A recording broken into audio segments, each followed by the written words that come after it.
Former President of Nigeria, Dr. Goodluck Jonathan, has warned of the dangers of Nigeria being allowed to slide into a one-party state. The former president spoke in Abuja on Wednesday while paying a tribute to the late elder statesman Edwin Clark at a memorial lecture and day of tribute. Clark, an Ijaw leader and politician, died in February at the age of 97. Dr. Jonathan warned that any attempt to bring about a one-party state through political machinations to soothe only personal aspirations would be detrimental to the country. Now, Rise News analyst Sobowale joins us to discuss the veracity of this warning by former President Goodluck Jonathan. Mr. Sobowale, many thanks for joining us here on Newsday. Good afternoon. It's a pleasure of being here, Suja. Do you share the former president's concern? I think we have discussed this before. A little bit.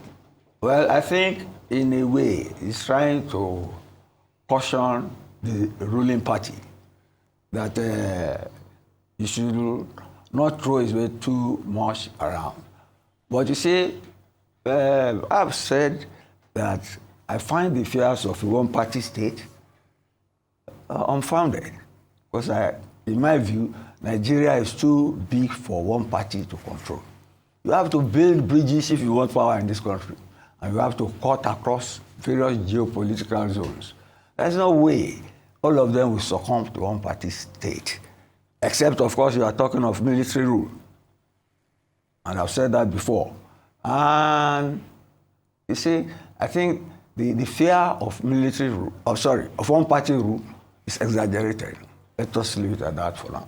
But sometimes it might not just be literal, it might be metaphorical, because if the ruling party are going out of their way to decimate other parties and weaken them both internally and externally, and also not just weaken them alone, but also probably maybe muscle them, like we're saying, because the reports are actually out there that people that have actually moved from the PDP to the APC are not doing so voluntarily. They're doing so because they've been arm twisted, and hence we might be getting to that point. So you might not see it as a reality, but some are saying that based on the happenings, when it barks like a dog, when it moves like a dog, then it certainly can call it a dog. So what is your question? So my question is, that is not entirely true, because if you say it's not founded, some are saying that with the signs, the ominous signs that we're seeing right now, that it's tending towards that particular route. You are expressing your views. These are not my views. You have to ask me a question. So these are the views of people out there. You are reacting to what I've said. You have to ask me a question on this matter. So I have asked you that with all that has happened, how can you still say that it doesn't look like we can get to that particular junction of becoming a one-party state? Yes. You have said what you have seen. But let me tell you what I have seen too. It is that they say power corrupts, absolute power corrupts absolutely. The ruling party has not always been APC, it was PDP before. Were people not cross-carpeting to PDP at that time too? You see, it is the nature of Nigerian politics that people are selfish, people are greedy, people want to always be on the side where their bread is buttered. I don't think that has to do with the government of the day. And all these machinations, they don't need to go and browbeat people before they leave their party, which does not give them anything, to go to another party. It is sheer greed. You cannot, you see, you are making I've said that before, you are making a Superman or a super party of the APC in Nigeria. Nigeria is bigger than that. I said it before at this conference that they said Jonathan spoke. He was talking of Nigeria copying Tanzania under Mwalimu Julius Nyerere. But that was a socialist state. In a socialist state, there is no dissent. You can't say what you are saying like this in a socialist state. You find it difficult to move around.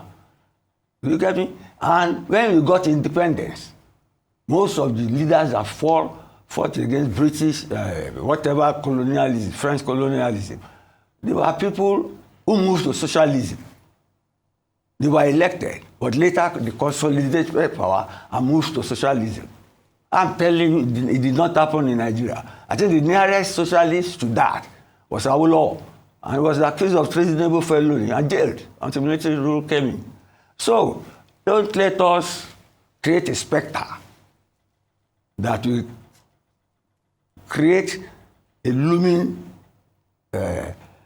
shadow of military intervention overing our political system. Okay. That is what, let's put it like that for now. All right, Mr. Sobowale. Like you mentioned when we started this conversation, we've had this conversation before, even if it was a different vessel that voiced their concerns. So let's just, I know you don't see it, and you're saying there's no cause for alarm, but yes. But these two people that are prominent, at least the last two discussions we've had, have stated their concerns. Yes. In the event that the concerns are valid, but not to the magnitude to which you think it should be, what are the adequate steps that we need to take to ensure that this doesn't actually become what like the likes of former President Jonathan think it might lead to a one-party state?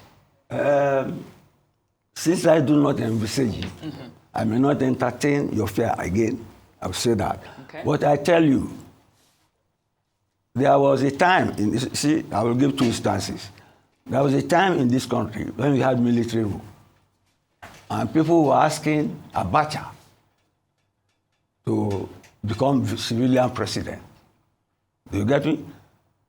Prominent people, some of them are still talking now, were asking who the cap fits. That was the commercial for Abacha to shed military fatigues and take over civilian rule. But unfortunately, Abacha died, and that stopped. And then we are able to return to civilian rule under Abdul Salam. You see, we have neighbors across the road, literally, in Burkina Faso, Niger, and all that. They have military rule. Parties have been banned and proscribed there. Get me? Nobody can say the sort of things you are saying here. But we are still talking here, and people are still saying things anywhere against the government, abusing the government and all that. And the government is accommodating it. And we are still talking.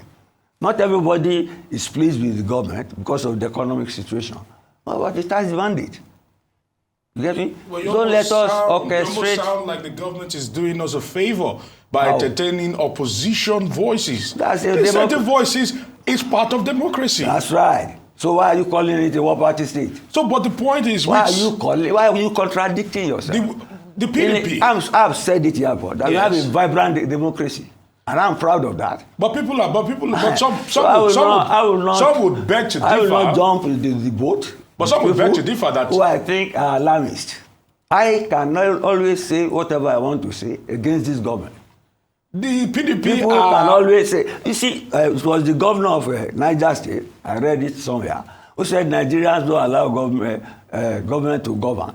That in the first year is governor, the second year is opposition, the third year is a campaign, and the fourth year is election. It's a governor, sitting governor who said it, the governor of Kaduna State. So it is, see, I'm not quarreling with all this. And I will not be straitjacketed into taking one-party rule is imminent. I'm telling you, this country is bigger than that. I'm a student of history, and I'm telling you that emphatically, no one party can rule this country. Just like no one section of the country can go it alone. Not even the North. All right. Because they have to cross bridges and build alliances and alignments. Mr. Sobowale, let's even look at those the parties from which these politicians are defecting. What are the crucial lessons that need to be learned by those parties, even if it's a bit too late in the day? But what are the fundamentals that they need to get right? Because I do remember we had the likes of Ikenga, Ugo Chinyere, who was sounding the alarm. I think about 2 weeks ago that there will be more defections, that it's time for the NWC to meet and all that, signaling a lot of chaos in PDP. So what are the lessons? Our political system is driven by greed and avarice and corruption. And people don't want to stay in opposition. It is bad. It is a very bad political culture, but that is it. And I would still rather have it than military intervention. You get me? Which is the specter you create when you talk of a one-party state. That people are being coerced, people want to eat bread. That's how it's bread and butter politics. That's the nature of the politics. If you have a political system in which to have a presidential form, you pay 100 million naira, how many people can afford it? So please, it is the nature of our politics, and you should not behave like saints. You get me? As if we are living in utopia. These are our politicians, and we all know them inside out. So don't provoke the specter or the damnation of military intervention on us. That's not even a question, and that's not a subject on the table. But rather the fact that the opposition voices are being weakened. You see the alarm, your alarm you are raising. Gimmicks and tricks. The alarm you are raising. Yes. You are behaving like those who that time were calling on Abacha who decapitated. No, this is far from it completely. Different context, different color, different scenario. Yes. All right, thank you very much.